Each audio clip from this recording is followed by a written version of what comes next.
Este ano nós pensamos em trazer aos irmãos uma palavra voltada para a estrutura familiar. A nossa proposta é que nós venhamos trabalhar um livro produzido pelo pastor Timothy Keller. Ele é um pastor americano, um homem com mais de 40 anos de ministério, e ele produziu um livro muito bem recebido aqui no Brasil, que ele chama-se O Significado do Casamento. Ele foi produzido pela editora Vida Nova a partir de 2012. Em cima do que o Timothy Keller traz sobre o significado do casamento, nós estaremos fazendo algumas ministrações, algumas palavras a respeito daquilo que nós entendemos como família. Nesse momento talvez os solteiros estejam pensando, mas e eu? Eu lhe digo que é exatamente você a nossa maior preocupação, que ainda não casou, que pode, a partir do significado, do que significa de fato o casamento, a partir de uma compreensão do que as Escrituras diz sobre cônjuge, sobre casamento, você pode fazer uma escolha adequada, pode fazer uma escolha acertada. Então não são ministrações para casais, são ministrações para a família, porque nós entendemos que a família é a célula máter da sociedade, como diz a frase atribuída a Rui Barbosa, como falamos hoje na escola bíblica dominical. E que se a família vai bem, a igreja vai bem, a sociedade vai bem. E nós não podemos extrair conceitos de família, nós não podemos extrair conceitos de vida a dois a partir da cultura. Nós precisamos extrair esses conceitos a partir da Escritura. Então o nosso desejo é um retorno às Escrituras. O desejo que do nosso coração é ministrar algo que nos leve para dentro daquilo que é vontade de Deus para as nossas vidas. E é nesse conceito que eu quero estar ministrando a primeira mensagem desta série, que é o segredo para o casamento. Já foi lido aqui na leitura bíblica, e como são apenas 2 versículos, eu quero repetir com os irmãos. O texto bíblico é produzido por Paulo, no capítulo 5 da carta de Paulo aos Efésios. Nitidamente Paulo tinha um intuito, tratar acerca do casamento. E ele inicia, e eu quero ler os versículos 31 e 32, que diz o seguinte, Efésios capítulo 5, 31 e 32. Paulo diz o seguinte: eis porque o homem deixará o seu pai e a sua mãe, e se unirá à sua mulher, tornando-se os dois uma só carne. Versículo 32, grande é este mistério, mas eu me refiro a Cristo e à igreja. Eu quero trabalhar em cima deste conceito, grande é este mistério, e no final dessa mensagem eu quero lhe explicar o que significa tudo isso. É fato, e a guisa de introdução, eu quero utilizar uma frase do próprio Keller, porque a maioria das pessoas talvez tenha uma visão fantasiosa a respeito do casamento. Eu estou falando também a jovens nesta noite que talvez tenham uma impressão de que o casamento é um grande conto de fada. E eu achei fantástico o que o Keller diz. Ele usa a seguinte frase: embora tudo menos sentimental. Agora os solteiros dizem, como é que pode? Eu pensei que era diferente. Mas Keller continua dizendo assim: é glorioso, porém difícil.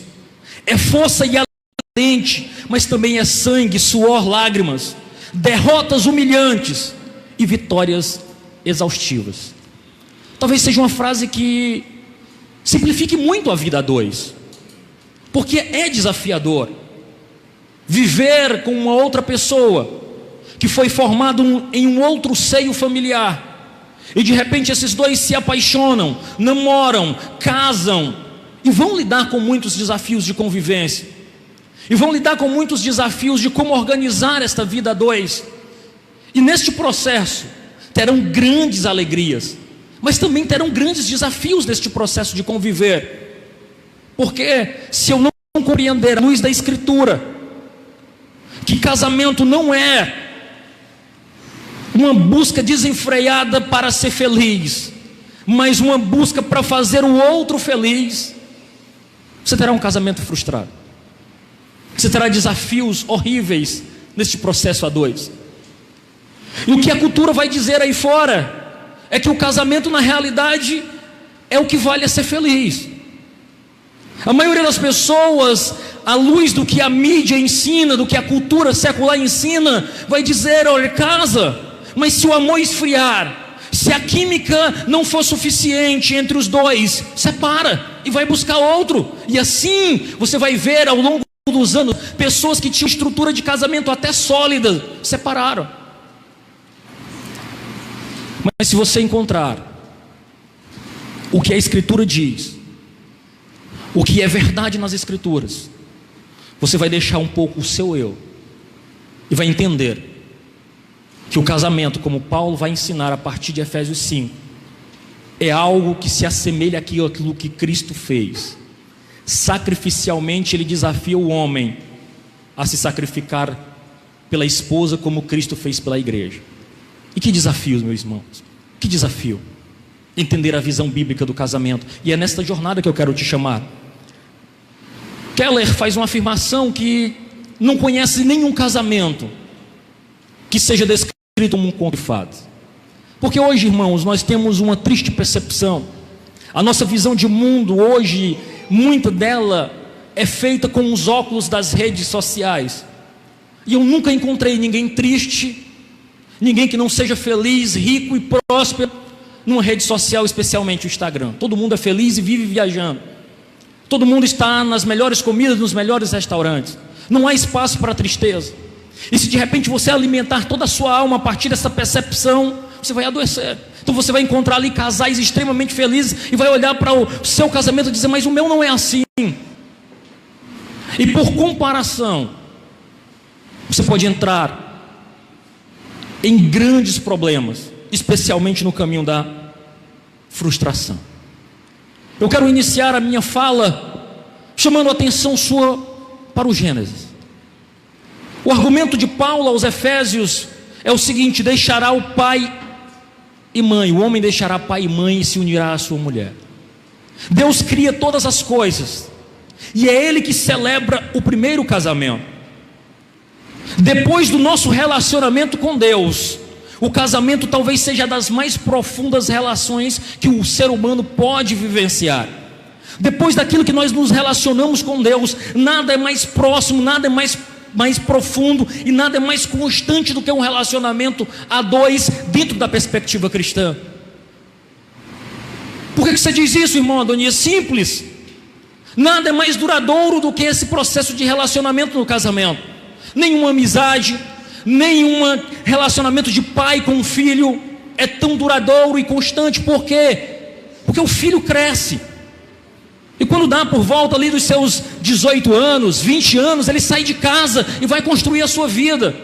E não, os dois, o esposo e a esposa, continuam juntos, dia após dia, noite após noite, desafio após desafio, juntos. Então nada é mais duradouro do que este processo. Também nada é mais penoso, assim como o processo de conhecer a Deus é um processo trabalhoso e penoso, que exige de nós dedicação, que exige de nós persistência, assim também a vida a dois vai exigir. E eu quero trazer a primeira nota desta noite. A visão bíblica do casamento nunca foi tão importante como agora. Nós fazemos esse resgate do que é o casamento à luz das Escrituras. Para você ter uma ideia, o pastor Josimar Bessa diz que João Batista perde a cabeça por defender uma visão bíblica de casamento. O que acontece ali naquele caso de João Batista? Simplesmente ele estava condenando o casamento de Herodias com Herodes. Herodias, que era a esposa de Filipe, irmão de Herodes. Era um casamento que não tinha fundamento. João Batista brigou, defendeu, pregou e perdeu a cabeça.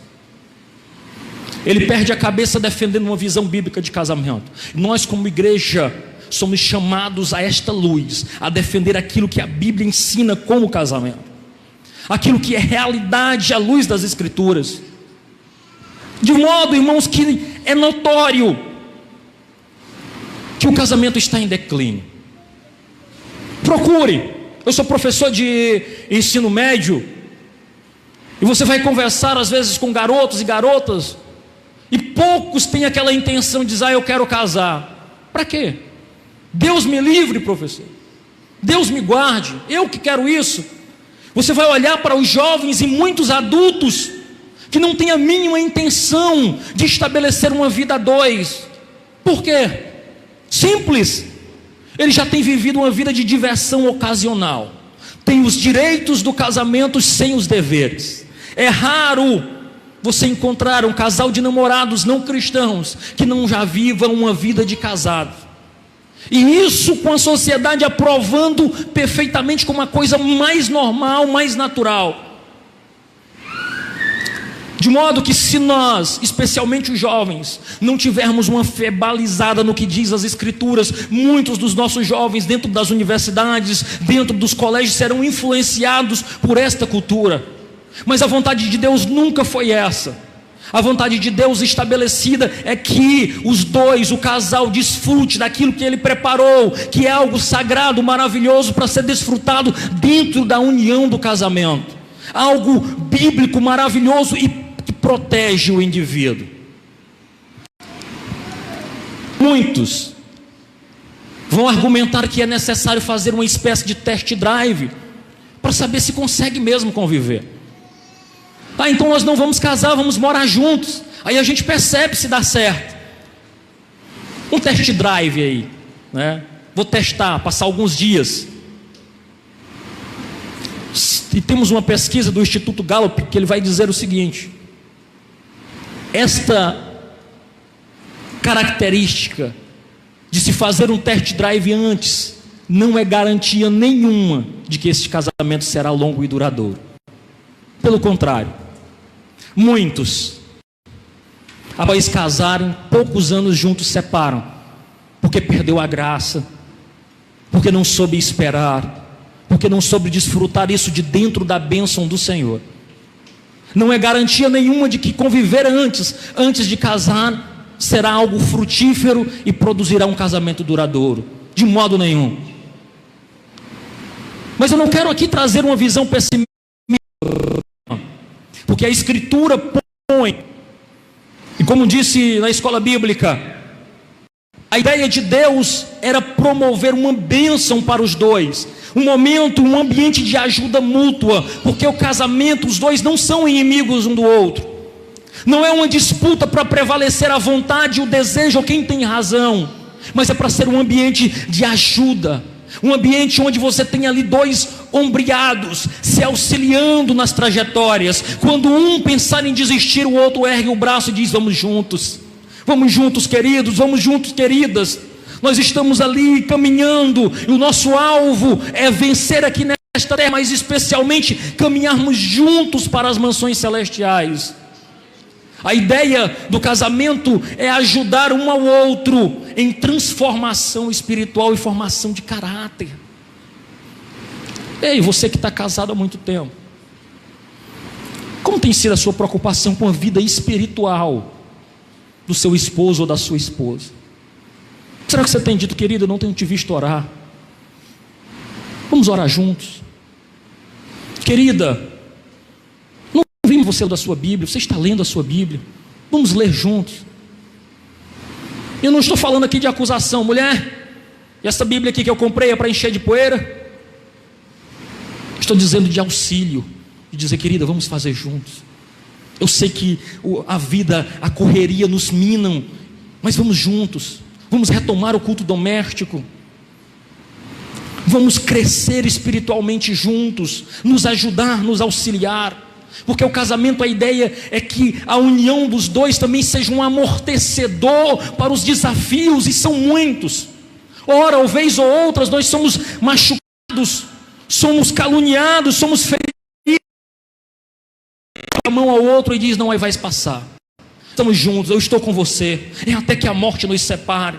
É na saúde, é na doença, não é nos momentos de felicidade apenas, é Deus. É fato, irmãos, que o processo cultural tem transformado a vida das pessoas. Ninguém quer sofrer mais as agruras da vida a dois. Se o casamento não traz mais felicidade, a ideia é trocar por outro ou por outra. A ideia é simplesmente abandonar. A responsabilidade daquilo que foi dito, que foi votado na frente de um sacerdote, na frente de alguém, até que a morte os separe, parece que perdeu o sentido. Se não estou feliz, eu separo e sigo a minha vida adiante. Timothy Keller apresenta no seu livro duas coisas interessantes que eu gostaria de tratar com você. O ideal antigo do casamento. Ele vai dizer que o princípio, a sociedade nos seus primórdios enxergava o casamento como uma união permanente que tinha a finalidade de amor mútuo, procriação e proteção. Então o casamento existia para ser um ambiente acolhedor, para que o esposo e a esposa provessem segurança no processo de criar os seus filhos, um lar estável, onde os filhos seriam educados debaixo da bênção do Senhor. Esta era a visão bíblica e a visão que a sociedade detinha até pouco tempo atrás. Mas com o passar dos anos, o ideal moderno foi surgindo, onde o casamento agora passa a ser um contrato sexual limitativo, que visa apenas satisfação dos dois, de modo que se o camarada não está satisfeito, não está se realizando, ele não procura insistir, ele não procura dialogar, ele não procura ali estabelecer uma relação para transformar aquela realidade e crescer em bênção. Ele simplesmente procura outro, ou ela procura outra, e seguem as suas vidas. Nada mais antibíblico, nada mais imoral, nada mais ante aquilo que o Senhor tentou estabelecer para ser verdade no seio familiar. É fato, o casamento vive um declínio, especialmente quando tentaram se esclarecer a cultura da sociedade, dizendo o que vale é ser feliz, o importante é as suas liberdades individuais. Pelo contrário, esta visão de que o homem, de que a mulher, antes de mais nada, deve procurar a sua felicidade, tem levado muita gente a perder a visão bíblica do que é uma relação com Deus e do que é uma relação com o próximo, especialmente dentro do casamento. Muitos, no afã, no desejo, na urgência de saciar os seus desejos, até mesmo mais carnais, tem trocado aquilo que é bênção do Senhor por meros momentos de prazer e de diversão, que certamente lhes sentenciarão a uma vida desastrosa, não só para os seus, porque às vezes a gente acha que o pecado alcança só o indivíduo. A gente pensa que pecar é como comer alguma coisa gordurosa. Diz, mas sou eu mesmo que vou morrer. Deixa que é eu mesmo que vou infartar, então eu vou comer. Ninguém tem nada a ver com isso. Se fosse assim era ótimo. Mas o pecado, ele atinge o indivíduo e atinge aqueles que estão ao redor. O pecado, se fosse só no indivíduo, mas ele impacta na vida daqueles que estão próximos, trazendo tristeza, angústia, dor, afetando e mudando destinos. Por isso nós precisamos entender aquilo que é a vontade de Deus e aquilo que é a realidade do casamento. O Keller apresenta e diz que o casamento, ele tinha a intuição, a intenção de refletir a glória de Deus, formar caráter e educar filhos.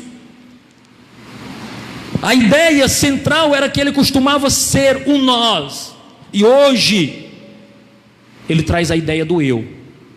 Agora sou eu, não é mais o nós. Se eu estou bem, se eu estou feliz, eu fico.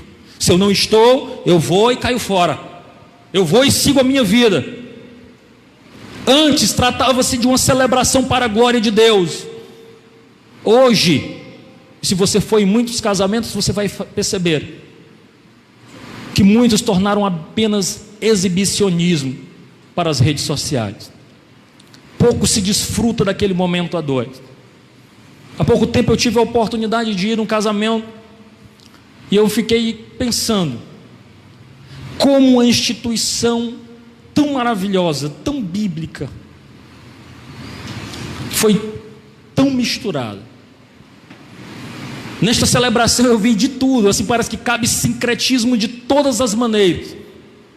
desde pedir a bênção da natureza, da terra, do ar, do mar, até pedir a bênção de Deus, ou seja, cabe tudo. Parece que a sociedade perdeu a noção do que é e de quem projetou esta unidade de casamento de vida a dois.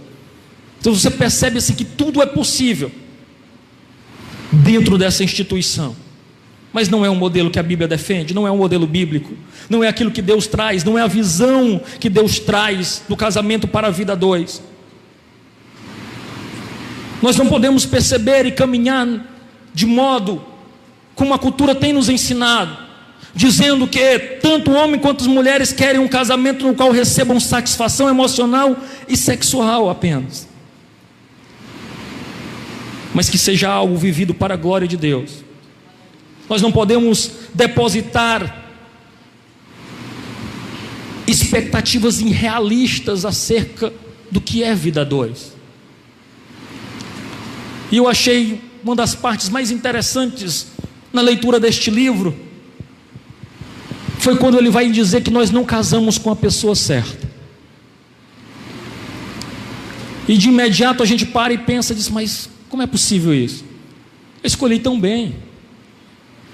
Porque nós achamos que o outro é apenas aquilo que você consegue ver. Mas não, na realidade eles são dois pecadores casando, duas pessoas com muitos defeitos, com muitas dificuldades. E se você não tiver a visão do que o reino de Deus tem, dificilmente essa união poderá ser mantida. Dificilmente a vida dois vai permitir que você caminhe juntos. Mas é importante a gente identificar que, como toda estrutura, para que nós tenhamos um casamento sólido, duradouro, vai exigir de nós dedicação, disciplina e às vezes muito trabalho.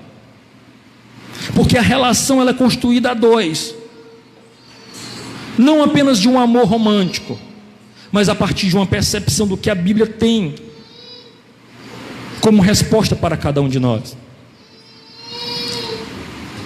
E qual é o grande segredo? O grande segredo para tudo isso é o que Paulo diz: é um grande mistério. O que Paulo trata, ele vai dizer assim: isso é um grande mistério. E a palavra que ele utiliza aqui é uma palavra grega chamada de mystery, que quer dizer segredo. E qual é o segredo? Qual é a proposta de segredo aqui que Paulo tenta colocar?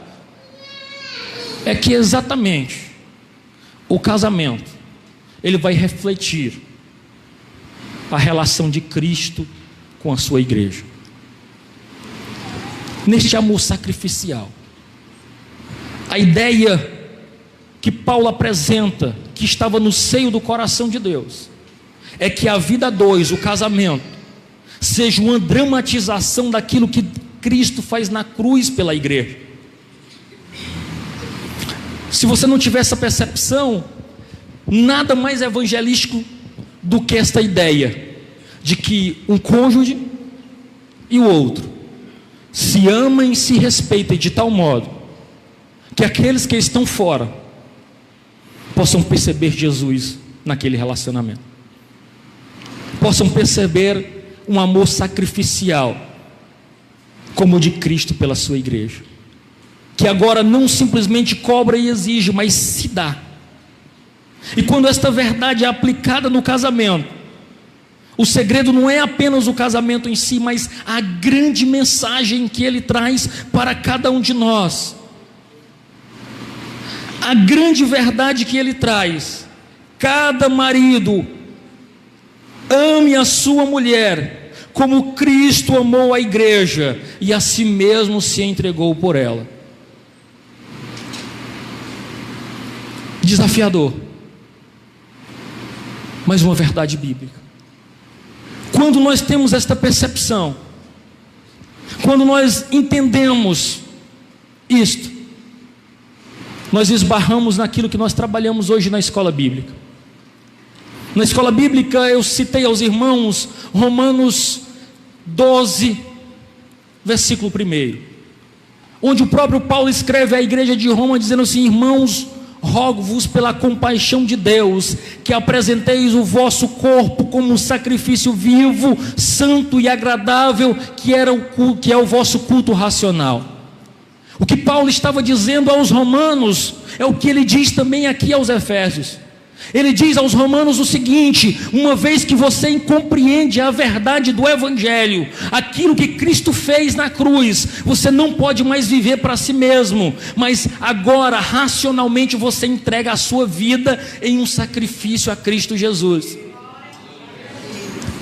Quando nós percebemos, nós casados, você, homem solteiro que visa o casamento, precisa entender que quando nós entendemos aquilo que Cristo fez pela sua igreja, agora o que é que Cristo faz pela sua igreja? Ele deixa ali os céus, ele se humilha na condição de homem, agora humilhado na condição de homem, ele se entrega sacrificialmente por a sua igreja, ele se doa pela sua igreja, a fim de santificá-la, a fim de estabelecê-la e dar a condição de noiva. O que Paulo estava dizendo: eu desafio você, marido, a compreender isso que Cristo fez, e tão somente do mesmo modo que ele se sacrificou pela sua igreja, você também seja capaz de sacrificialmente se doar pela sua esposa, a fim de santificá-la, a fim de ajudá-la a crescer, porque nada melhor do que servir a alguém, de se submeter a alguém que te ama, que se entrega, que se doa, que se sacrifica por você. À luz do que a cultura prega, talvez você esteja olhando para mim dizendo assim: que tolice, eu jamais vou conseguir fazer isso. E eu lhe digo: óbvio que não vai. Se o seu padrão for a cultura do mundo, se eu te disser esse mesmo discurso numa universidade, num colégio, num instituto qualquer que seja, talvez eu seja até apedrejado, porque ninguém vai entender o que é esta verdade, ninguém vai entender o que é a cultura dos céus. Mas eu quero lhe dizer, igreja do Senhor, nós fomos chamados para andar na contramão daquilo que o mundo ensina. Nós fomos chamados para colonizar e viver não pelo aquilo que é ensinado na sua televisão, na sua rede social, mas aquilo que é princípio do reino de Deus. E aquilo que é princípio do reino de Deus é bênção para as nossas vidas. Eu quero te dizer, amigo marido, que assim como eu, deve ser um pecador, que tenta acertar e às vezes desliza. Se você não se entregar totalmente ao Espírito Santo de Deus, você não terá condições de amar sacrificialmente, você não terá condição de se dar sacrificialmente, porque aqui o desafio exige algo que nos desafia. O grande segredo é que o Evangelho de Cristo Jesus e o casamento se explicam um ao outro, que quando Deus criou o casamento, Ele já pensava na obra redentora de Cristo Jesus. A ideia central é que quando Deus estabeleceu no Éden ali o casamento, que Ele olha para Adão e diz: não é bom que este rapaz esteja só, lhe farei uma adjuntora idônea, que lhe auxilie, que eles andem juntos. Deus já olhava para aquele casal e pensava, pelo seu poder eterno e a sua presciência, na redenção da sua igreja. Ele pensava em alguém que pudesse se doar pela sua esposa, pela sua noiva, como Cristo faz pela sua igreja, de se doar pela sua noiva. Eu quero concluir fazendo alguns questionamentos. O propósito do casamento é negar nossos interesses pessoais em favor da família, ou é reivindicá-lo em favor da realização pessoal? Talvez dizendo de outro modo: eu casei para cuidar da minha família ou para ser feliz? Para que o que importa seja eu? A resposta bíblica é nenhum e nem o outro, mas ambos. Porque nós só teremos plena satisfação pessoal e felicidade quando nos entregarmos em serviço. Eu vou citar algo que não é de um cristão, Para você talvez que esteja me ouvindo, não diga, não, mas ele está citando só a Bíblia. Eu vou citar Clóvis de Barros, um filósofo, inclusive muito provavelmente ateu. Eu não conheço a confissão dele, mas não tem nenhuma relação muito positiva com o cristianismo. Mas em uma das suas falas ele cita o próprio exemplo de Cristo. Ele diz, olha, Cristo, e eu sou um admirador de Cristo Jesus, ele nos mostrou o filé mignon da vida. E o que é o filé mignon da vida? É não viver para si mesmo. E ele cita um episódio que aconteceu com ele e sua filha. Ele diz que estava em casa, sua filha chegou, uma menina por volta de 10 anos, e disse, pai, eu quero que o senhor prepare um lanche, que eu vou receber as minhas amigas, e eu não quero o senhor aqui. Ele disse, mas filha, ele disse, não quero o senhor aqui, porque a gente vai ficar à vontade. Aí ele para e pensa, ele diz, que tipo de pai eu seria se preparasse todo o lanche, saísse de casa, ficasse 2 horas numa padaria esperando minha filha terminar a sua reunião e voltasse para casa feliz e alegre porque ela estava feliz. Ele disse, sou eu esse pai que fiquei lá olhando revista, folheando para prover felicidade para o outro, para aquele ser que eu amo tanto. Talvez muitos de nós só vai compreender isso sendo pai, que você é capaz de tirar da boca para ver o filho feliz, para ver o filho bem. Às vezes sai para comprar talvez até algo para si e para no meio do caminho, vê coisa para o filho, não faz o que foi fazer e chega cheio de coisas para o filho ou para a filha, e feliz da vida, porque serviu o outro e não a si mesmo. Nada mais cristão, nada mais bíblico do que eu tirar os olhos de mim mesmo e colocar naquele que está ao meu lado, no meu esposo, na minha esposa. Esse é o amor sacrificial. Talvez um pequeno exemplo do que é isso, porque Cristo não olhou para si mesmo, Ele não olhou para a dor da cruz, Ele não olhou para a humilhação, Ele olhou para a santificação da noiva. Ele olhou para o produto final e disse, eu me alegro em ver a minha noiva santificada, limpa, santa. Assim é nós. Se nós olharmos o processo, a gente vai desistir. Mas se nós crermos por fé e dizer assim, olha, eu vou servir, porque eu sei que neste processo nós nos melhoraremos. Quando Timóteo Keller diz que nós não casamos com a pessoa certa, nunca nos casamos com a pessoa certa, é porque na prática, com o passar do tempo, o casamento nos transforma. E chega um momento que a gente nem reconhece aquele que está ao nosso lado e diz, mas foi com esse mesmo que eu casei? Foi com essa mesmo que eu casei? Porque neste processo nós somos transformados. Às vezes melhoramos muito, às vezes nem tanto.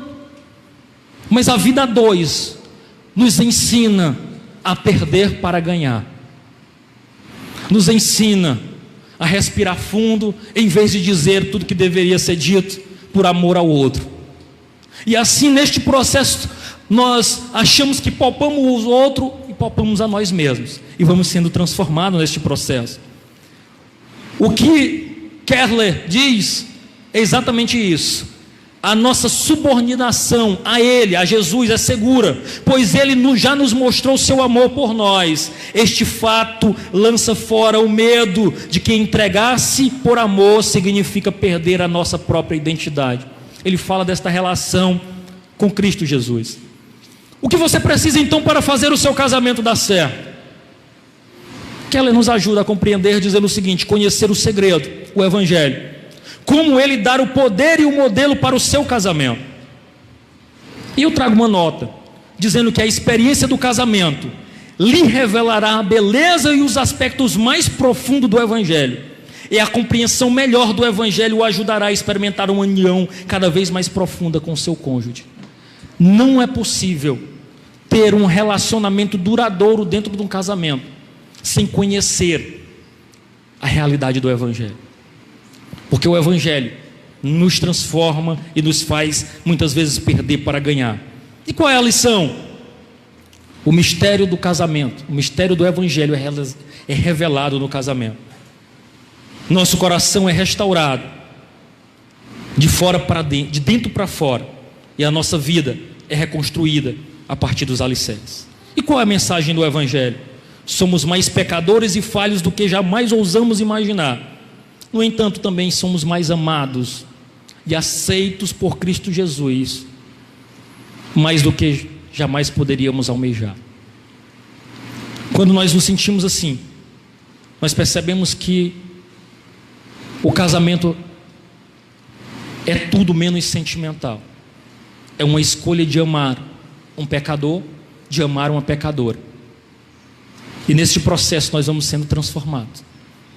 Porque se você esperar do outro a satisfação dos seus anseios, você já entrou numa relação derrotada. Se você esperar e olhar aqui para o outro e achar que no outro você vai ser feliz, que a partir da relação do outro você vai ser curado e sarado, você já entrou numa relação derrotada.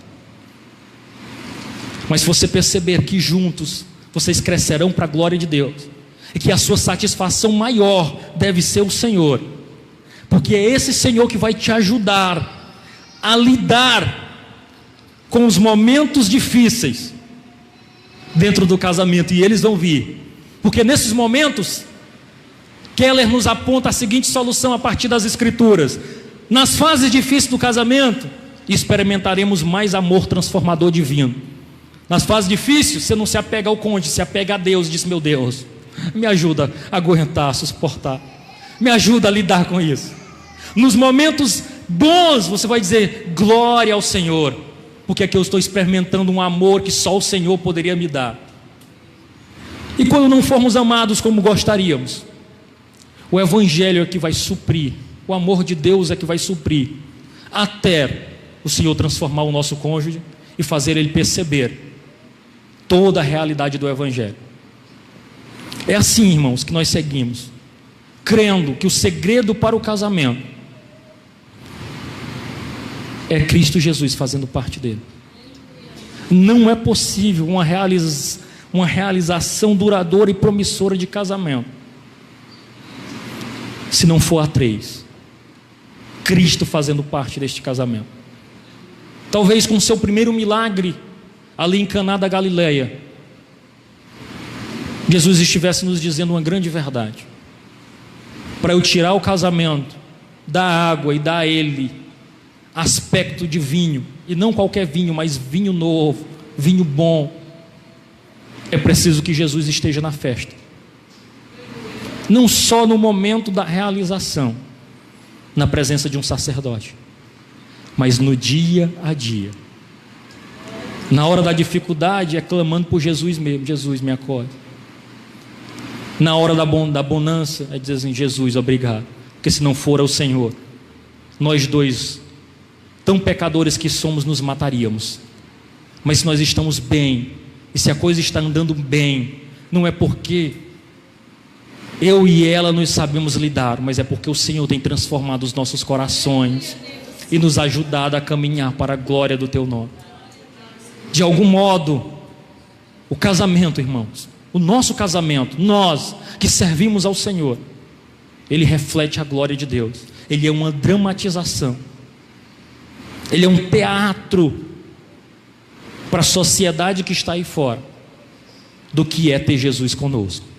Aí, irmãos, é que nós somos desafiados mesmo, porque agora nós somos chamados a viver uma vida a dois que glorifique o nome do Senhor. Que Deus nos ajude, que o Espírito Santo nos ajude. Quero convidar você a curvar a sua cabeça, que nós possamos orar neste momento, entendendo que o grande segredo é que por meio do evangelho nós recebemos poder e modelo para esta jornada. Curve sua cabeça, eu quero orar com você e por você.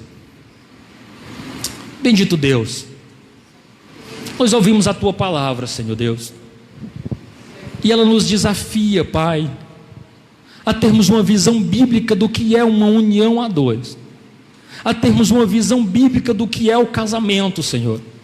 É verdade, Senhor Deus, que nós temos sido afetados por aquilo que nós vemos na televisão, na internet, que nós vemos ao nosso redor. Às vezes, Senhor Deus, nós somos tomados por exemplos de casamentos mundanos, e muitas vezes, sem perceber, nós estamos seguindo estes padrões. Mas nesta hora, Senhor Deus, eu rogo ao Senhor que tire de nós estes modelos que não te agradam. Se nós, porventura, tenhamos baseado a nossa relação tendo como espelho aquilo que o mundo ensina, nós repreendemos isso em nome de Jesus. Mas nós queremos seguir aquilo que a tua palavra nos ensina.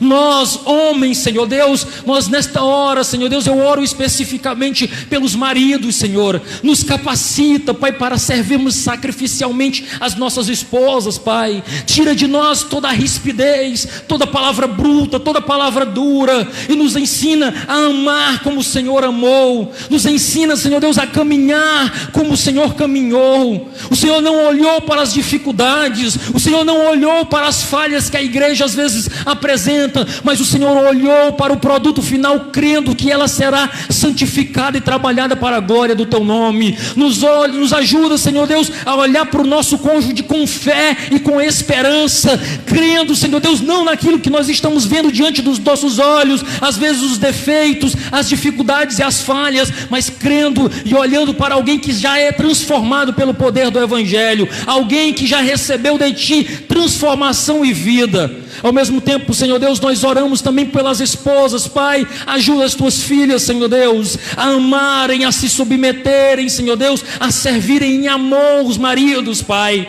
dando-lhes, Senhor Deus, a devida autoridade, porque não há nada melhor do que submeter-se, Senhor Deus, em amor, Pai. Ajuda as tuas filhas, Senhor Deus, a desempenharem o papel, Senhor Deus, que elas precisam desempenhar como ajudadoras, Pai, como auxiliadoras, Senhor Deus, desta união, Pai. Em nome de Jesus, Senhor Deus, nós repreendemos, Pai, toda ferramenta preparada, Senhor Deus, todo instrumento armado contra a família, Senhor Deus, nesta hora como igreja reunida, nós repreendemos em nome de Jesus. Nós repreendemos, Senhor Deus, toda cilada, Senhor Deus, todo, Senhor Deus, levante contra, Senhor Deus, a unidade do casamento, Pai. Nós te pedimos, Senhor Deus, que o Senhor venha firmar os nossos passos na verdade, Senhor Deus, no teu caminho, nos livrando das ciladas do inimigo, nos livrando das nossas concupiscências, Senhor Deus, dos nossos desejos, às vezes, Pai, que não te agrada, mas que nós venhamos olhar para ti, Pai, como família, Senhor Deus, reunida, como igreja reunida. Protege o teu povo, guarda o teu povo, Senhor Deus, sela a família, Pai, sela a igreja que é a coluna da verdade aqui nesta terra, Pai. Nos ajuda, Pai, a caminhar para a glória do teu nome, Senhor. Nós te oramos assim, Pai, em mais este culto da família, abençoando a tua igreja, o teu povo, a tua eleita, para a glória do teu nome. Nós assim te oramos. Amém e amém.